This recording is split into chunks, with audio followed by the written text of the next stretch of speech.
Hello and welcome. My name is Mike Rambuya, your average Joe card slinger, and today I figured as we hit the end of January and we're going to February, I figured it'd be a good time to look at some news and some upcoming things coming for both Lorcana and Digimon.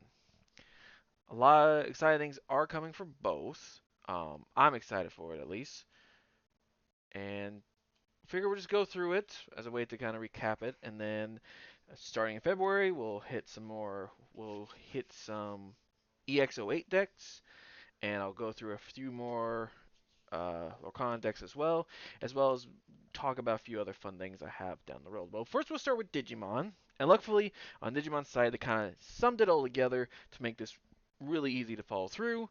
So here is basically a summary of the next announcement, basically everything. Now they did this for all of Bandai TCGs, but this one specifically, the Digimon one. So, so first things first is that we have on February 28th, so at the end of February, we do have the special 2.5 release. 2.5 will include the rest of BT19 that was included in the 2.0 release, and all of BT20. This is going to be very interesting because it's a good collection of a lot of the more written or manga um, content, with includes Digimon Chronicle X, Digimon Seekers, and Digimon Liberator. All those are mangas and novels that have been released. So a lot of focus on that. Plus, it has BT20, which is over the X. So we're going to see a lot of new X Anybody Digimon be introduced as well. Of course, there's going to be two special pulls for War Greymon and Metal Garurumon, and this very special Yuki for 2.5 as a celebration. Always good to have. Cards are coming on the 20th. New card sleeves are coming on the 28th. Two liberated ones, a pretty cool X Anybody one, and a cool Lucimon as well. Then we are going to hit in April the world release for Digimon. Basically, the game is going to come out on a world release schedule, so technically it will be available to everyone at the same time, rather than the 6 month gap we kind of have between Japan and the rest of the world. Uh, Currently available in three languages of Japanese, English, and simplified Chinese. I do hope one day they expand it to Portuguese or Spanish. I know a lot of countries south of the U.S. also are big fans of Digimon, and they definitely deserve some love. So as far as product, here's what's going to happen. In April, we're going to get BT21, which is the world release. We're also going to get two new starter decks, 20 and 21. And then a couple months later, we'll get EX9. In July, we get BT22. And then in September, we'll get EX10. October is BT23. And then nothing after that till the next new year of BT24 and EX11. It is crazy to think that there has been almost 30 sets of Digimon released. Um, but yeah, no, I'm excited for that. I'm very interested, and some of the decks, some of the sets coming up are also very interesting. So with the starter decks, we have Protector of Light, which is ST20, and Hero of Hope, ST21. Basically, between the two decks, we're gonna get feature all the Digidistance. Um, 20, the Heroes of Protector of Light is gonna feature Sora, Kairi, Tai, and Izzy, while the Hero of Hope will feature Joe, Mimi, Matt, and TK. There will be new uh, scramble arts, one in each set for BT20 and BT21, uh, featuring your favorite Fire Base and Bird Digimon. And on top of that, there's going to be a Welcome Tamers pack that will also be uh, if you go play in stores for the recent events for the Starter Decks of 2021. BT21, the World Converges, which I think is a perfect title for it being released worldwide. It's going to feature basically everything from the main series, from Digimon Adventure to O2 to Tamers to Frontier, Savers, Cross Wars, Ghost Game, and Appmon. Uh, Digimon Universe app monsters will be introduced to the game. It'll be very interesting to see how they play. It looks like from this card here of Gachmon, there might be a side effect. So rather than put it underneath, you may put it to the side.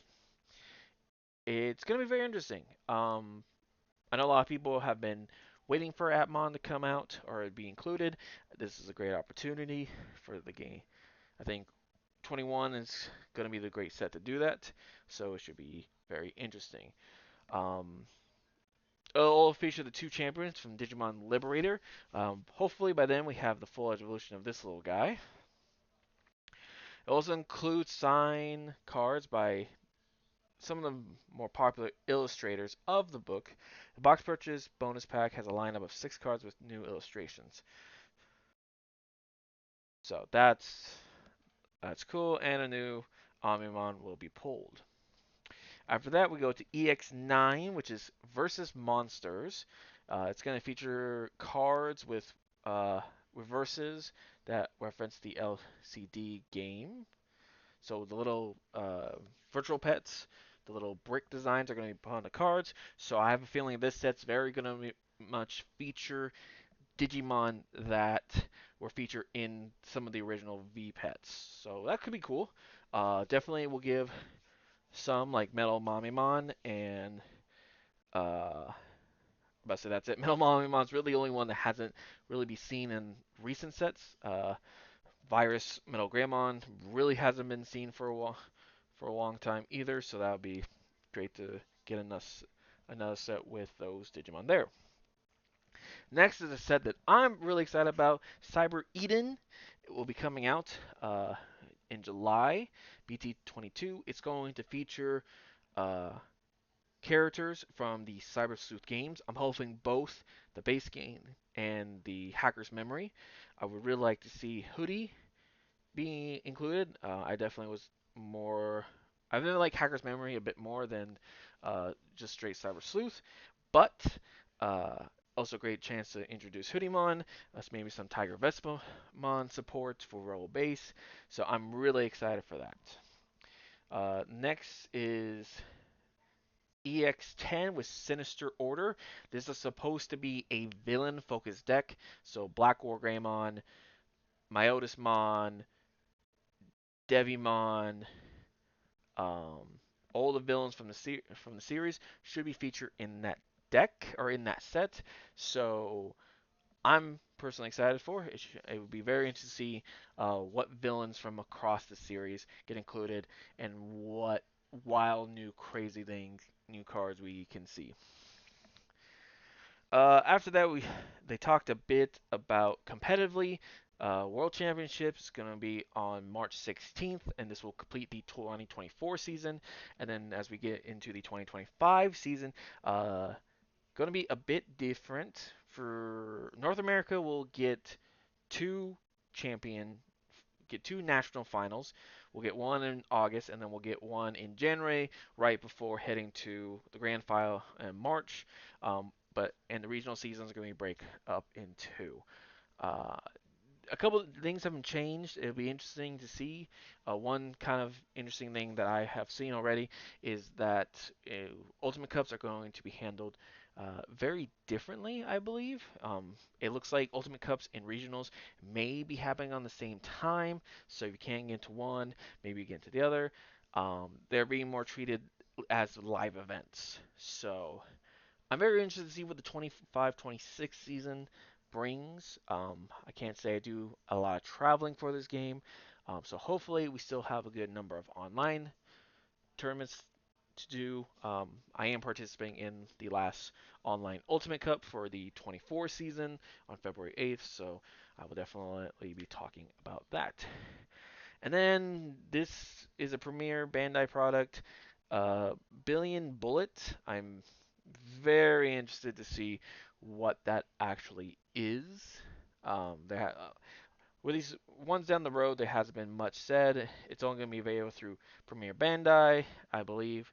So hopefully it's not a thing too crazy. I know it's a bit frustrating when they put some of the cool stuff only through their site, and sometimes it's extremely hard to get uh, those items because they sell out so quick.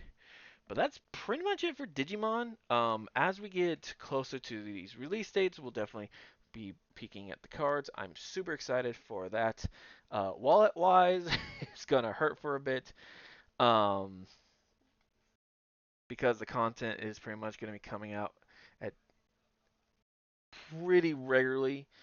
We do get a 2 month break towards the end of the year, just in time to have all your money saved up for Christmas and hopefully then buy your friends Digimon cards so they can get into the game, and then 24 and 11 to start out the new year.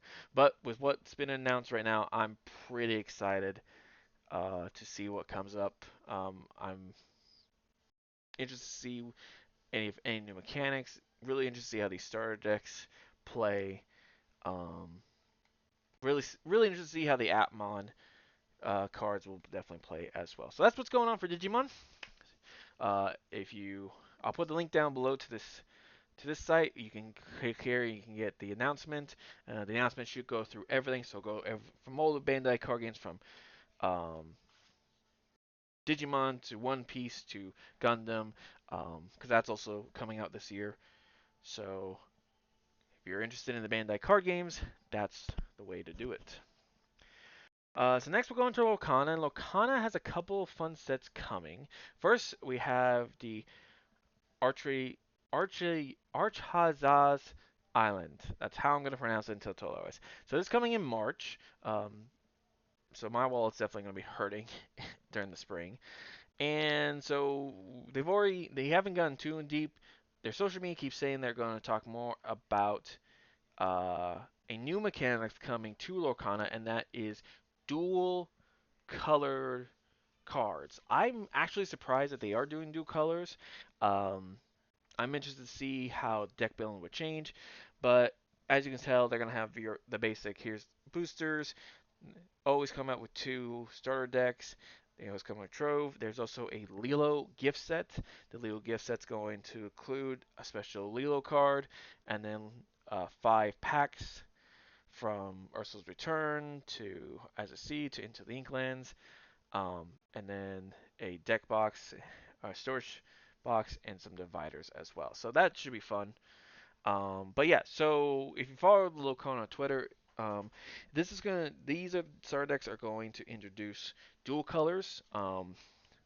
Bell and Beast are dual color Ruby and Sapphires, and Jafar and Iago are going to be dual colors Steel and Amethyst. I am very curious to see if they're going how their deck building would change to where you still can only have two colors, but for dual colors, does it just have to have one or does it have both?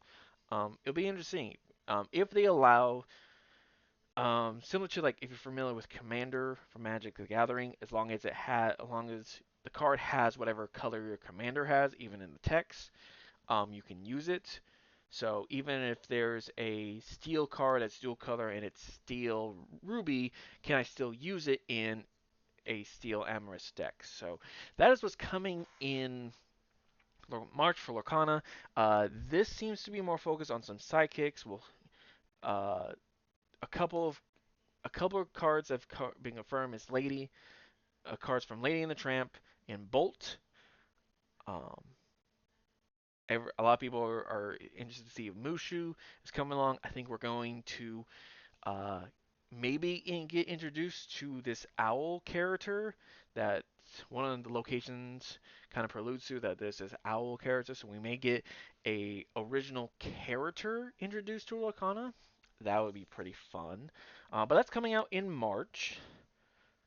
Excited for that. And then the last thing for Lorcana is this Reign of Jafar. Nothing's been introduced quite yet, but looks like we're getting Reign of Jafar in June. So a couple months in between.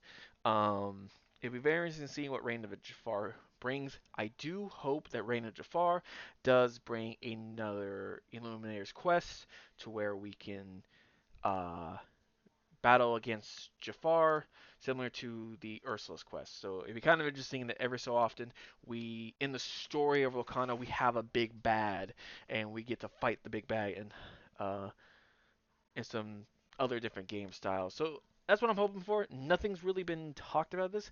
And the next set after Reign of Jafar has already kind of been leaked. There was a toy show uh, couple weeks ago now, as time of recording, and it said the next set after Reign of Jafar may be one called Fabled, and Fabled had a picture of Minnie and Mickey in the very very like old school Steamboat Willie style. So it'd be interesting to see if we get an entire set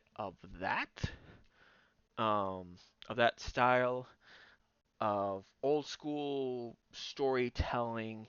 A lot more of the older characters we'll see, but it will be interesting to see. But excited for everything's coming along. My wallet is not though because it's gonna hurt. But anyway, that's just a quick news recap of things that are coming at the end of February. Depending on this video's due, I'll see if at the people want to see one at the end of February. We'll see what news brings out in February. We'll see what kind of pulls we get with the 2.5 cards, and then we'll see uh, what Lorcana has to offer in their next set of the Arches Island and the dual colors. Card reveals on that are more in depth of how the dual color system um, should look. It should be on start on February 9th, actually on the Lorcana website. So if you're a Lorcana fan, keep an eye on that. I'll put links to this stuff down below. That way you can read it for yourself. But I think that is it, what I have for now. Thank you very much for watching. Hope you have a wonderful morning, evening, night, whatever it is. Stay safe. May your pulls be blessed. And we'll see you next time. Bye bye.